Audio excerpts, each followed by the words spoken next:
반갑습니다. 뉴욕 기다리쌤입니다. 오늘도 함께 해주신 여러분들께 대단히 감사드립니다. 여기민 많이 들으실 겁니다. 특히 한국으로의 여기민. 한국으로 여기민을 갔다가 다시 살기가 힘들어서 다시 살던 곳으로 해외로 가시는 분들도 많죠. 제가 영상을 한 7년 전에 올려드린 한국 여기민의 여러 영상들 때문에 도움이 되셔서 한국으로 여기민의 결정을 하시는 분들도 참 많다라는 감사의 이메일을 참 많이 받습니다. 그럼으로써 여기민의 생활 속에서도 저를 찾아주시고 저와 함께 매일 또 영상을 함께 해주시는 많은 분들께 먼저 감사를 드립니다. 자, 오늘의 영상에서는 한국의 여기민 후 서울 생활입니다. 특히 지방이 아니고 이제 서울 은퇴 생활. 물론 서울에서도 강서구냐, 강남이냐, 서초구냐 또 다르겠죠. 그리고 이 영상의 내용은 미리 말씀을 드리면 주관적일 수도 있고 또 내가 사는 방식에서는 전혀 다를 수 있다라는 점은 분명히 먼저 말씀을 드립니다. 사람마다 집에 사는 생활은 틀리니까요. 다만 일반적인 얘기로 말씀을 드립니다. 오늘은 미국과 캐나다, 호주 등 해외에서 수십 년 동안 이민 생활을 하시다가 은퇴 후에 한국으로 돌아오시는 분들이 가장 많이 하는 질문. 한국에서 한 달에 얼마면 살 수 있을까요? 특히 서울은 얼마나 될까요? 자, 오늘은 이 질문에 대해서 현실적으로 말씀드리겠습니다. 오늘 조건은 딱 하나입니다. 서울에 집이 있다라는 전제 조건입니다. 오늘 영상은 서울에 이미 집은 있다. 또 영상 대충 보시고 질문 달지 마시고요. 즉 렌트, 월세도 없고 전세 대출금도 없고 주택담보대출도 없습니다. 순수하게 생활비만 계산해 보겠습니다. 그런데 놀라운 사실이 있습니다. 많은 분들이 이렇게 생각을 합니다. 집만 있으면 한 달에 한 200만 원이면 부부가 충분하지 않을까? 2026년도 서울에서는 쉽지 않습니다. 특히 미국이나 캐나다에서 오래 생활하셨던 분들은 더욱 그렇습니다. 왜냐하면 생활 방식 자체가 이미 달라져 있기 때문입니다. 관리비와 공과금입니다. 유틸리티. 서울 아파트 기준으로 보면 관리비, 전기세, 가스비, 수도세, 인터넷비, 우리가 쓰는 휴대폰 이 정도만 합쳐도 평균적으로 30만 원에서 45만 원 정도가 나옵니다. 자, 다시 말씀드리지만 아파트 평수에 따라서는 더 나올 수도 있고요. 오피스텔 사시는 분들은 좀 덜 나올 수도 있겠죠. 대략 30만 원에서 45만 원 정도가 나옵니다. 여름에는 에어컨을 틀죠. 겨울에는 난방을 충분히 사용을 한다면 왜? 나이가 들으니 덥고 춥습니다. 50만 원 이상도 흔합니다. 미국에서는 재산세와 보험료가 부담이었다면 한국에서는 관리비가 생각보다 크죠. 특히 최근에 전기요금과 도시가스 요금의 상승으로 은퇴한 후에 여기민을 한 가구의 부담이 커지고 있습니다. 두 번째는 가장 큰 변수는 식비입니다. 이거는 사람마다 희비가 엇갈릴 수 있는데요. 집에서 거의 드시는 부부, 월 80만 원에서 100만 원이면 되겠죠. 하지만 외식을 자주 하시는 부부는 150만 원에서 200만 원도 들 수 있습니다. 생각보다 굉장히 많이 나가는 부분입니다. 예를 들어 보겠습니다. 요즘에 국밥 한 그릇, 콩나물 국밥이야 만 원이 안 되지만 보통 소고기 국밥, 순대국밥 두 그릇을 시키면 보통 2만 4천 원 정도가 나옵니다. 거기에 먹고 난 다음에는 커피 2잔 정도 마시죠. 조금 프랜차이즈 브랜드 중저가로 간다 그러면 만 원 돈 듣습니다. 저녁에 삼겹살을 먹게 되면 5만 원 정도가 들죠. 자, 이렇게 하루 한 번만 외식을 해도 하루에 8만 원, 한 달이면 얼마인가요? 38에 24, 240만 원이 듭니다. 많은 해외 교포분들이 한국에 오시면 가장 먼저 하는 일이 있습니다. 뭘 하죠? 친구를 만나죠. 친구 좋아서 여기민을 하시는 분들도 많기 때문입니다. 또 누구 만나죠?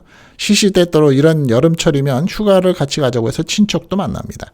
동창 모임 꼭 나가죠. 그리고 그 비용이 생각보다 크다는 걸 알게 됩니다. 세 번째입니다. 자동차 유지비입니다. 물론 자동차 없이 대중교통, 특히 65세 이상의 지하철을 이용하시기만 한다는 부분이라면 조금은 달라질 수 있겠죠. 하지만 조그만 자동차라도 한 대 있으면 유지비가 있습니다. 차량 한 대 기준으로 보험료, 주유비, 정비비, 주차비가 들죠. 평균 30만 원에서 50만 원 또는 듭니다. 두 대가 혹시 있다면 그런 분들은 거의 없겠지만 60만 원에서 100만 원 사이는 들죠. 그런데 서울은 대중교통이 좋아서 차 없이 생활하시는 분들도 많긴 하죠. 하지만 미국 생활에 익숙하신 분들은 자동차를 쉽게 포기하지 못합니다. 왜? 맛있는 집, 또 유명하다는 집, 우리는 차 타고 가야 되는 집이 많습니다. 생각보다. 서울에서 살 때만 그냥 외식 안 하고 문화생활 안 즐기면 자동차 필요 없지만 경기도 지역 근처에 뭐 맛있는 흑염소탕집이 있다. 경기도 지역 근처에 맛있는 수제 햄버거 집이 있다. 차 타고 가야 되겠죠. 네 번째입니다. 의료비입니다. 많은 분들이 말합니다. 한국 의료비 싸잖아. 맞습니다. 미국보다는 훨씬 저렴하죠. 하지만 은퇴 이후에는 이야기가 달라집니다. 치과, 안과, 정형외과, 물리치료, 그리고 건강검진. 부부 기준으로 평균 20만 원에서 적어도 40만 원 정도는 월 평균 생각하셔야 되죠. 만성질환이 있다면 50만 원 이상도 가능합니다. 서울 거주 성인의 건강 관련 평균 예산은 1인당 약 15만 원 수준으로 추정이 된다는 데이터도 있기 때문입니다. 다섯 번째입니다. 가장 많이 놓치는 항목인데요. 경조사비입니다. 한국에 돌아오면 갑자기 늘어난 지출이 있죠. 평소 때 해외 살다가 왔을 때 몰랐었던 그 지출, 결혼식, 친구 자녀들에 대한 결혼식, 그리고 장례식, 돌잔치, 그리고 주변의 생신, 명절의 용돈, 평균적으로 20만 원에서 30만 원, 많은 달은 100만 원 이상까지 나가기도 합니다. 미국에서는 몇 년에 한 번 있었던 일이 한국에서는 매달 생깁니다. 특히 봄, 가을은 특히 심하죠. 여섯 번째입니다. 취미생활이죠. 골프, 등산, 요즘엔 뭐 파크 골프, 헬스, 문화생활, 국내 여행, 해외여행, 이 부분은 사람마다 차이가 가장 큰 부분일 수는 있습니다. 부부가 여행을 좋아하신다면 월 평균 50만 원에서 100만 원은 쉽게 넘어갑니다. 그래서 나는 스크린만 다녀. 골프비 비싸서. 스크린장도 보통 요즘에 주말 요금 2만 5천 원, 2만 8천 원. 강남 같은 경우 3만 5천 원이 갑니다. 부부가 하게 되면 7만 원 돈이 되죠. 월 평균 50만 원에서 100만 원 사이가 쉽게 넘어갑니다. 특히 은퇴 이후에 가장 중요한 것은 시간을 어떻게 보내느냐입니다. 돈보다 시간이 많아지는 시기이기 때문입니다. 그렇다면 실제 총액은 얼마나 될까요? 1단계 전략형인 부부를 한번 생각해 보죠. 관리비 및 공과금 35만 원, 식비 90만 원, 교통비 15만 원, 의료비 20만 원, 경조사비 20만 원, 기타 생활비 40만 원, 총 220만 원에서 280만 원이 듭니다. 2단계 평균적으로 살게 되는 부부의 금액입니다. 관리비 및 공과금 45만원, 식비 140만원, 자동차 유지비 35만원, 의료비 30만원, 취미생활 50만원, 경조사비 30만원, 기타 생활비 40만원. 그래서 총 370만원에서 450만원이 됩니다. 아마 가장 많은 해외 은퇴 부부가 여기에 해당이 되실지 않을까 싶습니다. 3단계 좀 여유가 있는 부부형입니다. 관리비 50만원, 식비 180만원, 차량 2대 70만원, 취미 및 여행 120만원, 의료비 50만원, 경조사비 50만원, 기타 소비 80만원, 총 600만원 이상이 듭니다. 실제로 미국 연금과 한국 국민연금을 함께 받는 분들 중에는 이 정도 수준으로 생활하시는 분들도 많습니다. 그런데 재미있는 사실이 있습니다. 미국에서 집세가 가장 큰 부담이죠. 한국에서는 사람이 가장 큰 비용입니다. 뭐라고요? 미국에서는 집세, property tax 등 집세가 가장 큰 부담인데 한국에서는 사람이 가장 큰 비용입니다. 만남, 모임, 관계, 경조사, 그리고 외식. 오히려 집은 있는데 돈이 많이 나갑니다. 2026년도 기준으로 서울에 집 한 채를 보유하고 있는 해외 이민 한국인 부부가 은퇴 후에 생활을 한다면 생활 수준에 따라서 월 생활비는 상당히 차이가 있습니다. 절약형 생활 부부는 250에서 300만 원 사이, 평균적인 생활을 하는 부부라면 350만 원에서 450만 원 사이, 여유 있는 생활을 하신다면 500만 원에서 700만 원 이상, 특히 해외에서 오래 생활을 했던 은퇴 이민자들은 한국 거주자의 평균보다 외식비, 취미생활비, 여행비, 의료비의 지출 비중이 높은 경우가 많아서 한국에서만 살았던 사람들하고 비교를 해서 말입니다. 실제 체감 생활비는 월 400만 원 이상인 경우가 흔합니다. 마지막으로 말씀드리고 싶은 것이 있습니다. 많은 분들이 한국에 오면 생활비가 절반으로 줄 것이라고 생각을 합니다. 반은 맞고 반은 틀리죠. 주거비는 줄어듭니다. 하지만 사회생활 비용은 늘어나는 거죠. 그래서 미국에서 매달 6,000달러를 쓰던 부부가 한국에 와서 매달 400만 원을 쓰는 경우가 있고, 반대로 미국에서 검소하게 살던 분이 한국에 와서 모임과 여행 때문에 월 500만 원 이상 쓰는 경우도 있습니다. 결국 중요한 것은 얼마가 필요하냐가 아니라 어떤 은퇴를 해서 한국에 여기민 생활을 하고 있느냐, 원하느냐입니다. 여러분은 어떠신가요? 은퇴 후에, 여기민 후에 서울에서 생활을 하신다면 한 달에 얼마 정도가 필요하다고 생각하십니까? 여러분의 댓글, 또 생활하고 계시는 분들이 계시다면 여러분의 생각 댓글로 남겨주시기 바랍니다. 지금까지 뉴욕 기다리 쌤이었습니다. 좋으셨으면 좋아요, 또 놓치지 마시고요. 늘 건강하시기 바라겠습니다. 좋은 여기민 생활 하시기 바라고요. 감사합니다.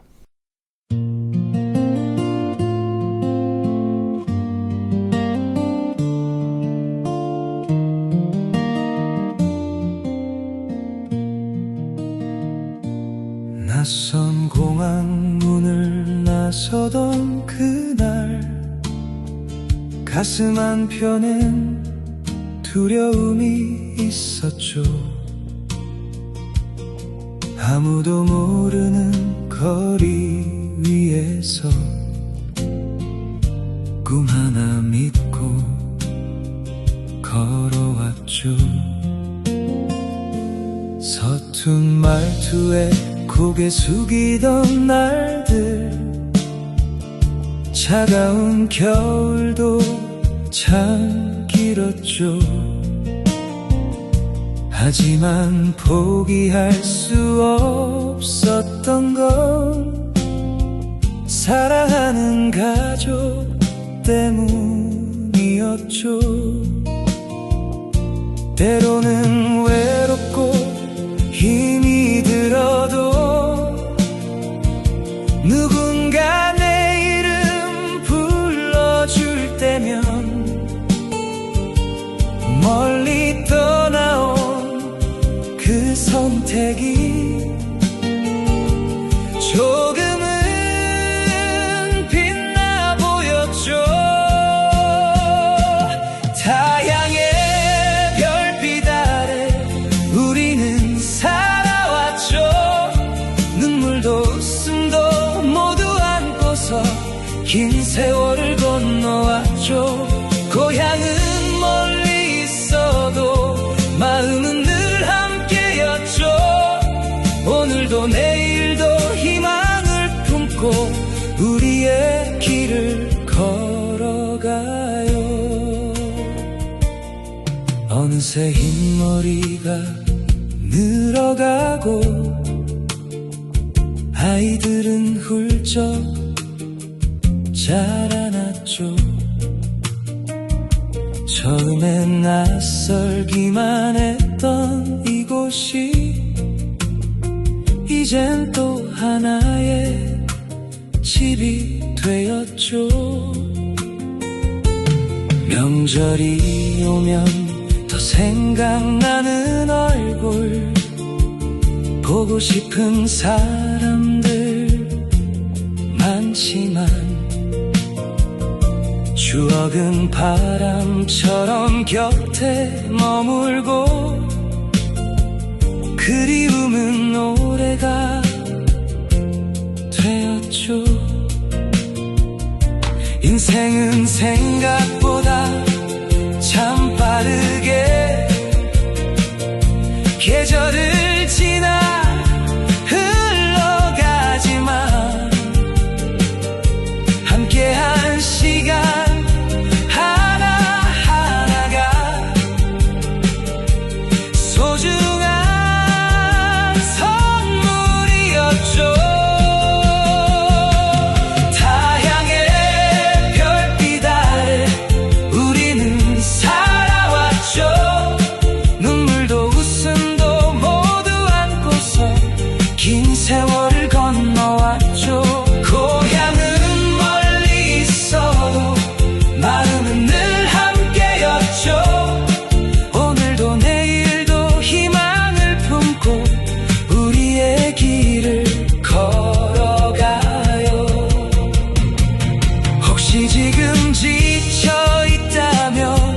잠시 하늘을 바라보세요. 당신이 걸어온 그 모든 길은 결코 헛되지 않았으니까. 수많은 사연과